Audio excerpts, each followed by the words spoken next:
هنكمل بقى بعد ما اخذنا الجزء الاول الحصه اللي فاتت وعرفنا مجيء الاسكندر الاكبر، وبعد وفاه الاسكندر دون ان يترك له وريث ورثه القاده او قواده الثلاثه بطلميوس ابن لاجوس اللي هو عرف او لقبه المؤرخين ببطلميوس الاول، وسليوكس اللي اسس الدوله السليوكيه في سوريا والعراق، وانتيجونس في القائد اللي كان موجود في بلاد مقدونيا. طيب، وعرفنا كمان ان عهد البطالمه انقسم، او التاريخ البطلمي في مصر انقسم الى فتره قوه وازدهار وفتره ضعف واضمحلال، واحنا لسه بقى في فتره الضعف كده. بدانا بعهد بطلميوس الرابع ثم الخامس، واخيرا اخر الملوك البطالمه هي اسمها ايه؟ اسمها كليوباترا السبعه. اسمها كليوباترا السبعه. كنت بقول لكم كليوباترا دي كانت معروفه، او لما نيجي نتكلم عنها تقولوا او تعرفوا انها كانت على المستوى الشخصي هي كانت انسانه انانيه شويه. يعني ليه؟ عشان هي عندما تولد، مين اللي ولاها حكم مصر؟ يعني احنا ليه قلنا بطلميوس الاول والثاني؟ حتى بطلميوس ال 13 اللي هو كان اخوها. طب ازاي بقى في الوقت ده وفي التاريخ ده جه امراه واعتلت او تولت عرش مصر؟ والله هي تولت عرش مصر بمساعده يوليوس قيصر. طب هو مين يوليوس قيصر ده؟ يوليوس قيصر ده يا ولاد كان هو قيصر بلاد الرومان، وفي الوقت ده كانت الدوله البطلميه بدات تضعف، وظهر امبراطوريه جديده لسه بقى في بدايه ظهورها وقوتها، وهي الامبراطوريه الرومانيه. فالامبراطوريه الرومانيه شافت ان مصر ضعفت، فبدات عينيها على مصر تبدا واحده واحده تتدخل في الشان المصري. فاول حاجه كان بدايه التدخل ان يوليوس قيصر الراجل او القيصر الروماني او الراجل اللي احنا بنتكلم عنه ده ساعد كليوباترا السبعه انها تعتلي عرش مصر، واجلسها على العرش مع اخوها بطلميوس الرابع عشر بعد ما تخلصت من بطلميوس ال 13 او الثالث عشر اللي هو كان اخوها برضه. ولكن تخلصت منه ازاي؟ ان هي دارت ما بينهم حرب اسمها حرب الاسكندريه، اغرقت اخوها اللي هو بطلميوس ال 13 علشان تعتلي عرش مصر، عشان تبقى ملكه، او ده يقربها من ملك مصر. عشان كده كنا بنقول ان هي كانت ملكه انانيه. مش بس كده، ده بعد ما اعتلت عرش مصر بمساعده يوليوس قيصر عملت ايه؟ تخلصت كمان من بطلميوس الرابع عشر اللي هو كان اخوها الاصغر علشان تجلس ابنها من يوليوس قيصر، يعني تجلس ابنها على عرش مصر بجوارها من ايه؟ من يوليوس قيصر. يعني هي كانت تزوجت يوليوس قيصر. اقول لكم ايوه، كانت تزوجت يوليوس قيصر، وهتتزوج بعد وفاته من احد قواده المخلصين اللي هو اسمه ايه؟ اللي هو اسمه انطونيوس، اللي هو اسمه انطونيوس. تمام كده يا شباب؟ ها طيب، بعد كده يبقى احنا دلوقتي عرفنا الجزء الاول من حكم او ازاي كليوباترا السبعه اعتلت عرش ايه؟ عرش مصر. طيب، ده بالنسبه ل خلاص الجزء ده. لكن ده اللي انا كنت عايزاكم بس تعرفوه، ان هي كيف اعتلت عرش مصر بعد تولت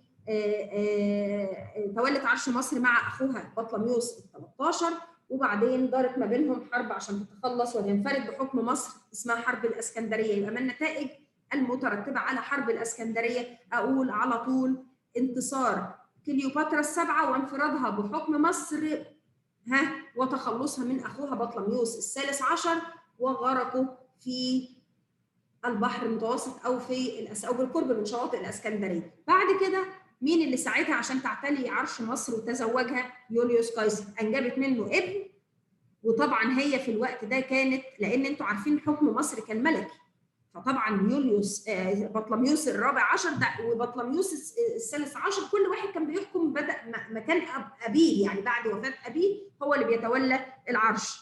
طيب، هي تخلصت من بطلميوس الرابع عشر زي ما تخلصت من بطلميوس الثالث عشر، بس المره دي علشان تنصب ابنها من يوليوس قيصر ويكون هو ملك على مصر بجوارها. تمام؟ طيب، يوليوس قيصر قتل يا ولاد في حرب اهليه في بلاد الرومان. في روما. تمام؟ هي بقى كانت طماعه جدا، يعني طمعت قوي قوي، وقالت ان هي زواجها من يوليوس قيصر ممكن يقربها من ان هي تكون ملكه على روما، او يساعدها انها تصبح ملكه على روما، يعني ملكه على الامبراطوريه الجديده القويه، مش بس تكون ملكه على مصر، لا، ده ان هي كمان تكون ملكه على روما. طيب هو يوليوس قيصر، ما حد يقول لي ما هي كانت ملكه، يعني زوجة يوليوس قيصر اللي هو ملك على روما. اقول لكم ما هو يا اولاد يوليوس قيصر قتل في الحرب اللي دارت داخل روما، قامت حرب اهليه واتقتل فيها او قتل فيها يوليوس ايه؟ قيصر. طب يوليوس قيصر بعد وفاته اتقسمت الامبراطوريه بتاعته بين قواده زي ما حصل مع الاسكندر الاكبر. حد يجي يقول لي ما هو كان عنده ابن من كليوباترا السبعه، لا بس مش هيتولى العرش لانه ما كانش عايش اصلا في روما، وامه كانت بطلميه، يعني نقدر نقول ايه، عارفين انتوا الجانب المعادي، فلم يتولى حكم روما، انما بقى الامبراطوريه بتاعته قسمت بين قواده بين مين ومين؟ بين واحد اسمه ماركوس انطونيوس والتاني اسمه اكتافيوس. تمام؟ طبعا الاثنين كانوا هما الاثنين قاده. ماركوس انطونيوس اخذ الجزء الشرقي وطبعا منه مصر وبلاد الشام، والجزء الغربي اللي منه روما وبلاد اليونان بقى من نصيب اكتافيوس. طيب كليوباترا هتسكت؟ لا، ده عملت دعوه لمين؟ لماركوس انطونيوس انه ياتي الى مصر، عزمته، يعني بعتت له دعوه كده وعزمته. وبعد ما جاء ماركوس انطونيوس اعجب بها وتزوجها، وبدأ يعيش معاها في مصر بدل من روما، وولاؤه كمان يصبح لمصر بدل من روما. وده يا اولاد كان بدايه التوتر ما بينه وما بين القائد الثاني اللي هو ايه؟ اكتافيوس. القصه دي انا بحكيها لكم ليه؟ عشان تبقوا فاهمين الحوار كله حصل ازاي والوضع كان ازاي. زياده التوتر ما بين الاثنين القاده اللي هو ماركوس انطونيوس واكتافيوس، ماركوس انطونيوس اللي هو حاكم مصر والجزء الشرقي من الامبراطوريه، وما بين اكتافيوس اللي هو كان اكثر قوه وحاكم بلاد روما او اليونان والرومان، يعني كان اخذ الجزء الاوروبي او الجزء الغربي. الاثنين زياده التوتر دخلتهم في حرب اسمها معركه اكتيوم البحريه سنه 31 قبل الميلاد. سنه 31 ايه؟ قبل الميلاد. لازم التاريخ ده نحفظه كويس. يبقى معركة أكتيوم البحرية كان تاريخها 31 قبل الميلاد. طيب النتائج المترتبة على المعركة، خلاص الاثنين القادة دول دخلوا معركة، طبعا انتصر فيها أكتافيوس وهزم ماركوس أنطونيوس. طب وماركوس أنطونيوس لما اتهزم انتحر خلاص، هو ما قدرش يا اولاد ان هو يتحمل الهزيمه، فانتحر بعد الهزيمه، وتبعته زوجته على طول هي كمان، لانها اصبحت هتصبح ليس لها وجود بعد ما كان عندها احلام وطموحات انها تحكم روما. احلامها انهارت، لا بقت هتحكم روما ولا حتى هتحكم مصر، فانتحرت وتبعت انطونيوس في الانتحار. وطبعا هنا روما سيطرت بعد هذه المعركة عن طريق أكتافيوس، بقى سيطر على مصر وأصبحت مصر ولاية رومانية بعدها بسنة واحدة بس، سنة 30 قبل الميلاد. 30 قبل الميلاد. من التاريخ ده مصر بقت ولاية رومانية، يعني خلاص الحكم البطلمي انتهى تماما في مصر بانتهاء وانتحار كليوباترا الايه؟ السبعة. ومن التاريخ ده بقت مصر ولاية ايه؟ رومانية. الجزء ده فيه أي حاجة صعبة؟ طب تعالوا نشوف بقى، احنا خلاص كده مش هنتكلم عن العهد الروماني ده، خلاص احنا دلوقتي بنتكلم عن العهد البطلمي. ليه؟ لأن الدرس، عشان محدش يتوه مني يقول لي يا مس احنا كنا بنتكلم دلوقتي ودخلت روما، لا، مش هندرس بقى بدايه دخول روما بعد انتحار كليوباترا السبعه الا في الدرس اللي جاي، لكن اللي يهمنا الدرس ده اسمه ايه؟ مصر تحت الحكم البطلمي او تحت حكم البطالمه. ده اللي احنا هنتكلم عنه. طب احنا بقى عايزين، خلاص عرفنا الملوك الاقوياء من بطلميوس الاول، الثاني، الثالث، الضعفاء من الرابع، الخامس، حتى كليوباترا الايه؟ السبعه. عايزين بقى نشوف الحكم او مظاهر الحضاره اللي عاشتها مصر في ظل الحكم البطلمي. اول حاجه يا اولاد هنتكلم عنها اسمها الحضاره الهيلينستيه. يعني ايه؟ يعني الحضاره اللي اتاسست، او حضاره مصر البطلميه في الوقت ده كان اسمها الحضاره الهيلينستيه. يعني ايه برضو مش فاهمين؟ اقول لكم لما يجي لنا تعريف زي كده ويقول لي ايه هي الحضاره الهيلينستيه، او يجي لي مثلا في سؤال يقول لي من هو او ما تشير اليه العباره.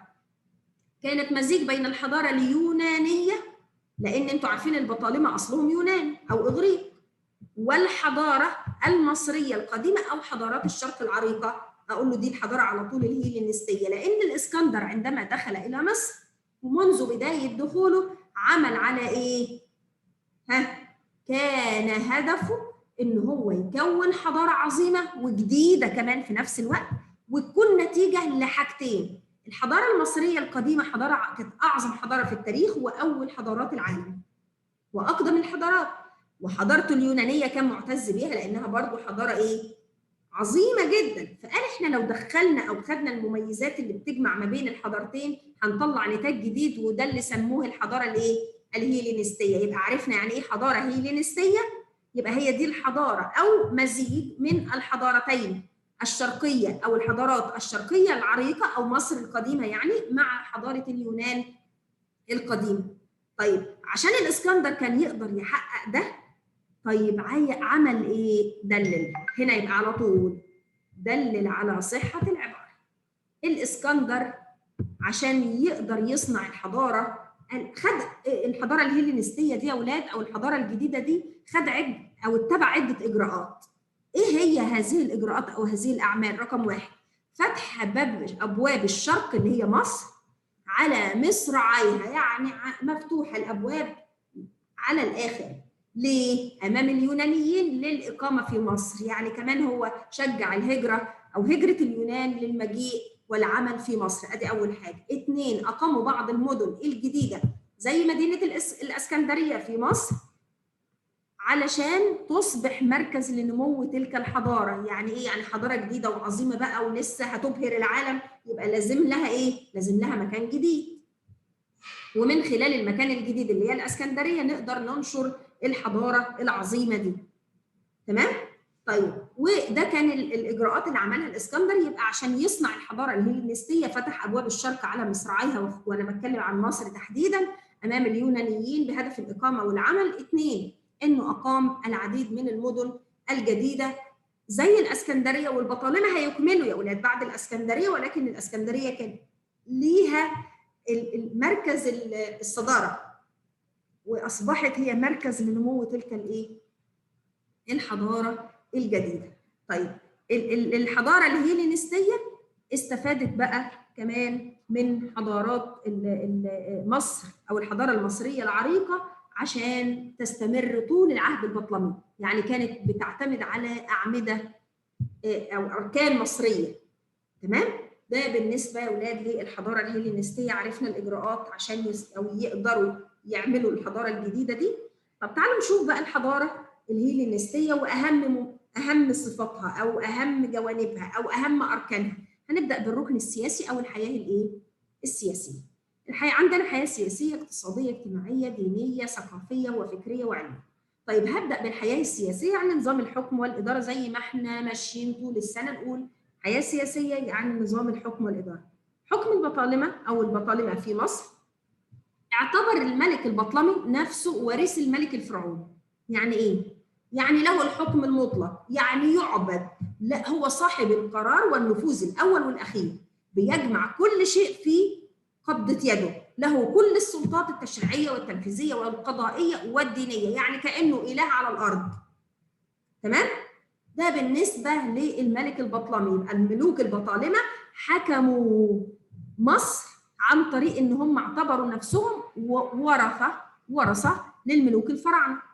يعني كانهم ورثوا حكم مصر عن الملوك الفراعنه. طب الملوك الفراعنه دول كانوا مصريين؟ لا، ما احنا برضو ورثنا الايه؟ ورثنا حكم مصر منهم. لهم حق التملك في كل شيء، حتى الارض الايه؟ الزراعيه، كمان هنقولها دلوقتي في الانشطه الاقتصاديه.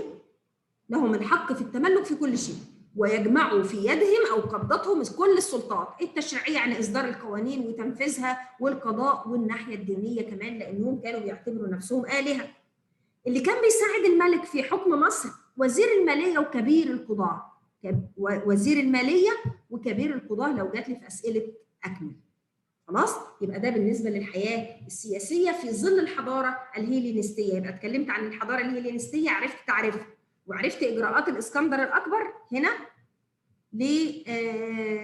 لصناعه هذه الحضاره. وطبعا البطالمه كملوا بعد الاسكندر الاكبر، وعرفنا قد ايه استفادوا من حضاره مصر العريقه.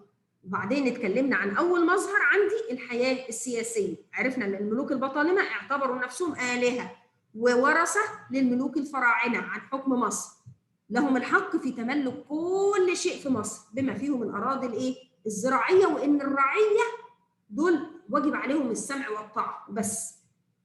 كل السلطات كانت في قبضتهم وبيساعدهم وزير الماليه وكبير القضاه.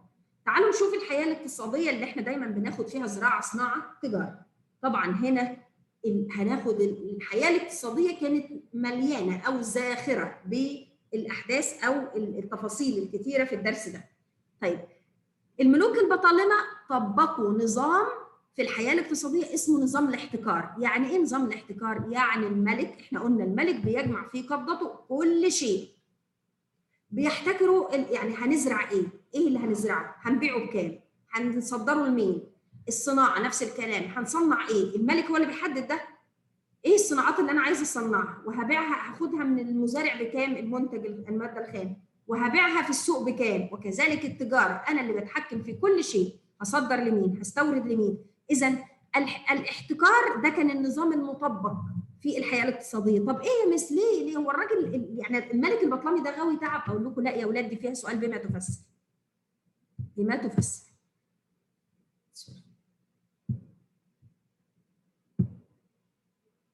طب ليه؟ ايه اللي خلاه يعمل النظام ده او ان هو يعني يحتكر كل شيء؟ كان الهدف منه ان هو يقيم اقتصاد قوي في مصر ويجعل الدوله البطلميه او دوله البطالمه قويه. والدوله القويه يا اولاد دايما هي اللي بتساعد على التاثير في سياسه العالم. يعني ما هو احنا اقوياء يبقى احنا هنأثر عالميا ونسيطر او يعني من خلال نظام الاحتكار على كل النواحي الاقتصاديه. تعالوا بقى نشوف الكلام ده. عرفنا السؤال هنا لو جالي بما تفسر ليه الملوك البطالمه او البطالمه طبقوا نظام الاحتكار. عرفنا لاقامه او الهدف منها اقامه اقتصاد قوي يجعل الدوله المصريه قويه يساعدها على التاثير في سياسات العالم الخارجي. طب تعالوا نشوف بقى، هنبدا بالزراعه. الزراعه واهم اسهاماتهم او انجازاتهم في مجال الزراعه. اهتم البطالمه منذ البدايه بالزراعه واعتبروها ان هي الاساس بالنسبه للاقتصاد المصري. لو تقدمت الزراعه نقدر نعمل نهضه صناعيه وتجاريه. طب عملوا ايه بقى عشان ينهضوا بالزراعه؟ عدوا معايا في 6 نقط. انا دايما اقول لكم مفيش نهضه زراعيه الا اول حاجه اذا كان هناك نهضه في مشروعات الري. زي ايه؟ اصلاح نظم الري، شق الترع والقنوات، واقامه الجسور. كل عمليات الاصلاح دي يعني اي شيء يا اولاد متعطل، في شيء فيه مقفول او حاجه من الترع بنصلحها. يبقى عمليه التطهير، تطهير وتنظيف الترع، المصارف، الاصلاحات دي، اصلاح السدود، كل دي اصلاحات لنظم الايه؟ الري. طيب يبقى مفيش زراعه بدون الاهتمام بالري. يبقى الاصلاح في نظام الري وشق الترع وحفر القنوات واقامه الجسور دي الف ب للنهضه الزراعيه. رقم 2، عملوا استصلاح لمساحات كبيره من الاراضي الزراعيه. يعني ايه؟ يعني الاراضي اللي كانت اصلا هي ارض خصبه ولكن ارض بور ما حدش بيزرعها، استصلحوها واستصلحوا كل المساحات الايه الكبيره دي اللي ما كانتش بيزرعها المصريين قبل كده. واستخدموا كمان وادخلوا وسائل ري حديثه زي ايه؟ زي السقيه والطنبور. الطنبور هبدا به الاول. الطنبور ده عباره عن وسيله رفع يدويه، هي مش يعني ممكن نقول ايه تطورت شويه بعد الشادوف. يعني هو وسيله رفع عشان توصل المياه للارض، الارض الزراعيه اولاد المرتفعه. ادي مثلا لو احنا هنا ادي نهر النيل عندي مثلا، او هنا دي ترعه. طيب وعندي هنا دي ارض مرتفعه. طب الارض المرتفعه دي لازم عشان اوصل لها المياه هنا، يعني المياه من هنا مثلا هوصل لها ازاي؟ لازم وسيله رفع.